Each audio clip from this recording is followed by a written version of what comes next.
Kuki zo phurumna India government ta thamliba demand ching panglaba khaktada khulai thadokani.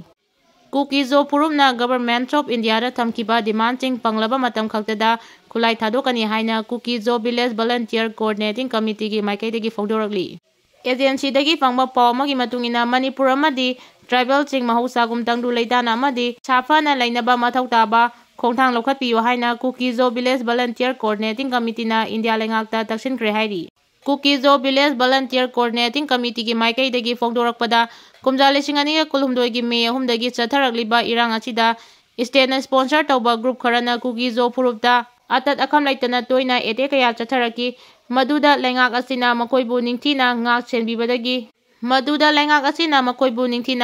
ngak chenbidabadagi makoi masa ngak thokchanabagi damak tangai padana khulai paikibani ngarang asi laksanabagi damak lona yadaba mawongda pairiba khulai sing pikhalangnaba governor Ajay Kumar Bahlana khangankiba du Kuki village volunteers singi oinadi Kuki phurumna India lengakta thangkiba tongan tonganba demand mari adu thabakta onthoklaba khaktada oithokani makoina taliba demand sing adudi Kuki zona khundaba mafam singi tokaiba lengak thamba Kuki zona namna khundaba mafam singdagi Manipur police laukthokpa mitai group singi lut taukiba khulai sing surrender tauhanba amadi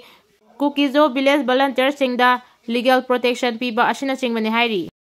Arambai Tengolna governor ga yanakiba wafam ngakna khulai khusinakre khulai pisinkraba matungda Kuki singna landaraktuna khunja ama hek solakpada mama singna khulai sing amu hana logduna lanthengnagani. Jiteshori haukiba sahi lising ani kulhumdoi gi May 3 dagi hauna Manipur da thokliba lan manung achida Manipur gi sing amasung tampaki mafam singda leiriba security force dagi lakiba khulai sing numit 3 gi manungda khusinnagadabani haina Manipur gi governor Ajay Kumar Bahlana thakiba matam ngasi aroiba numit ki nungthil pung 3 khara helakpada Arambai Tengol gi thomi singna security force ta khulai khusinakre khusugulai khusinaba asida yaukibi Thobal Kiam Sifai Babu Bazar dagi AT Singgi mama sing oiribi akoijam ongbi Jiteshori Devi na phongdokibada ngasi governor da khulai pisinkiba asigi matungina Kuki singna amuk hana landarakpada maitai ama hek sokpada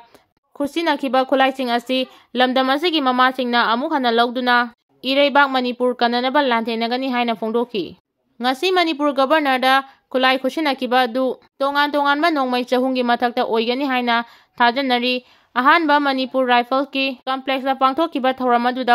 paumi sing amata manungda changhankide adum oinamak Arambai Tengol gi thomi singa loinarakiba maira paibi ima kharadi khulai khusinaba thoramaduda haktengnana saruk yaki hairi. Kuki singna phai pijang da lotuna thanamba khulai sing phagatkre ngasi ayu Imphal East district ki Yangangpopi police station gi manung chanba Urangpat area da leiba phai pijang hill range da mari suba Maha regiment amasung Yangangpopi police station gi timna operation chathabada Kuki singna losinduna thanamba khulai sing phagatpa ngangkhre mari suba Maha regiment amasung Yangangpopi police station gi combined team gi operation adu ngasi ayu pung 9 lom tabadagi hauraga pung 12 da losinkibani.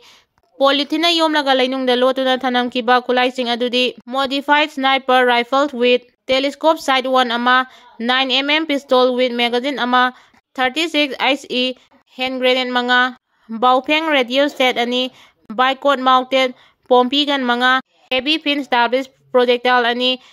hand fire gun ama pompi bomb larger ahum pompi bomb small 9 sniper round 12 7.62 mm round turret 5.56 mm round marfum nitoi amasung 9 mm gi maru mari ni hairiba fagalaba khulai sing adu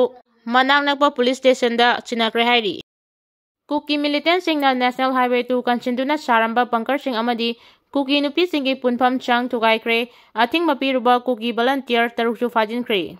National Highway 2 Imphal Dimapur paringi Imphal West district ki manung chanba Kanglatombi amadi Kangpopi district ki manung chanba Gampi Phai anigi marakta lambi saruk kaya thachinduna Kuki khulai paiba singna saramba bunker sing amadi Kuki nupi singi punpham sing ngasi security force ki kangbuna JCB sijinaduna thugaikre security force na sathakiba drive aduda athing mapiruba Kuki macha taruk security force na fajinkiba sing thadoknaba dabi tawduna Kuki nupi singna irang haurakre hairi.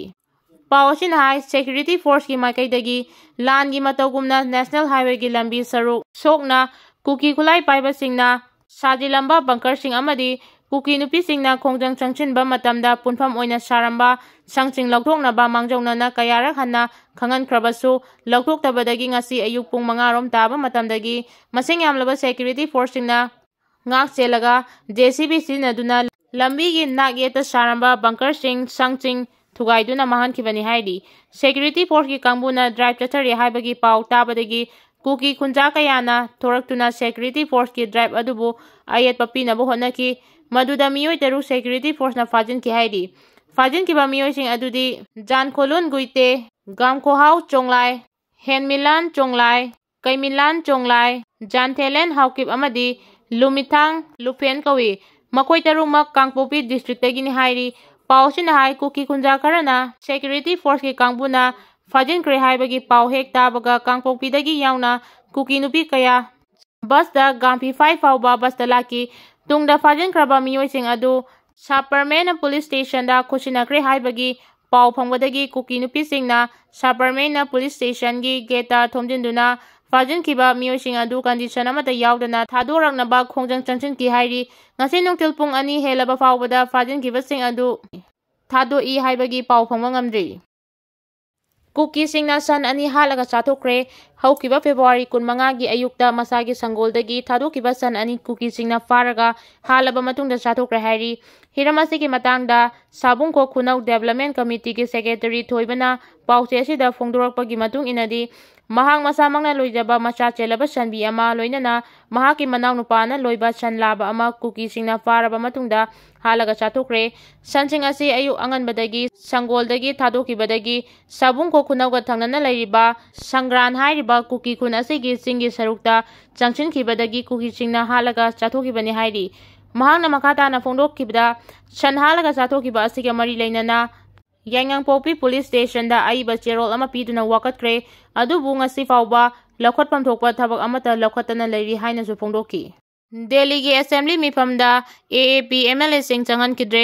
Delhi assembly mifangi ngasi humni chanba numita Aam Admi Party AAP gi MLA sing changan kidre haidi mifam aduda yahanda badagi pendraduna opposition party amas oiriba Aam Admi Party gi leader hanagi chief minister Atisiga loinana assembly hall gi mapanda protest tauki Atisina phongdokibada asiguma thakdok asi amukta fawba thokidri asumna MLA sing changhandaba haibasi yamna chumdaba thawongni haina phongdoki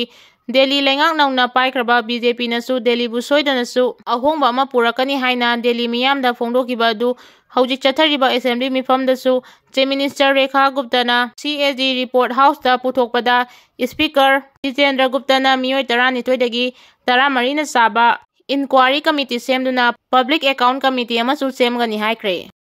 anauba lengak ama semba ngamdrabanina miyam punna akanba khongjang changsilagani imagi meira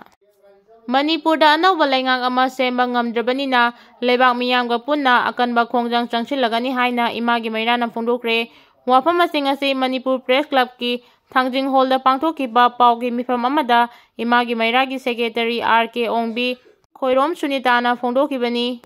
mahangna makhadan hai haukiba February 19 da imagi mairana BJP Manipur state ki president A Sarda Devi da chayol amagi manungda anauba luchingba ama khanduna lengak sengadabani haina numit 3 gi matam pikhrabasu ngasi phauba lengak semba ngamdana leiba amadi numit adugi notice ama thoktuna MLA singgi mifam phangani haina tharanglamlaga mifam amu yeithokiba adu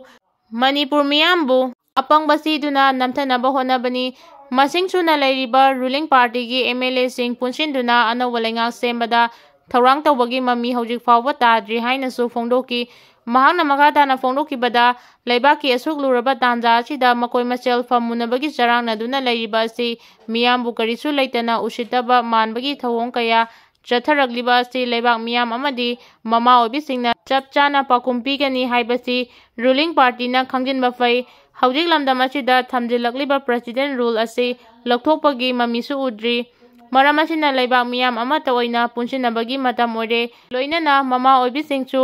khwangchen masi langduna sem saduna leirasi haina phongdoki loinana hawjik anoba lengak ama semba ngamdrabanina imagi mairana leibak miyamga puna changsilakpa khongjangda thoklakpa afafatagi teksak pumnamak Manipur BJP Pradesh na pugadabani haina su phongdoki Manipur da sahi suduna luhongbagi case cha marom leibagi manungda Thawal district na mako oiri Manipurda chahi sudriba angang luhongbagi case asi chamaromdagi henna leite. Masigi manungda Thawal districta 94 leiduna state asigi oina chahi sudana luhongbagi case khwaidagi wangba district oiri. Chahi sudana luhongbana haksel yauna makhal kayagi khudongchadaba thoganabagi maram oihali haina Social Welfare Department ki makhada leiriba Legal cum Probation Officer Imphal East Rina Chanu Moirangthemna phongdokhre. Wafam asi Social Welfare Department sinduna Child Marriage Prohibition Officer Singgi oiba Orientation and Sensitization Program ga mari leinana North AOC da leiba Imphal Hotel gi Sangai Hall da ngasi pangthokiba thoranga mari leinana Rina na phongdokibani. Mahangna makhata na hai child marriage haibase haibase mapalamda taunariba asiga yengnabada Manipurgi concept ka kaya khenaba lei. Mapangi lamda angang oiringaidagi luhongbagi chanabi asi adumak lei adubu Manipurdadi masigi chanabi adumakti leite adubu chahi sudana luhongba haibasina afaba khongthang amata purakpa ngamde. Maruoina chahi sudana luhongbana khunaida social constitution amadi legal constitution langnabagi achoba maram amani. Maram aduna state asida chahi sudana luhongbagi case yamna thokli haidi.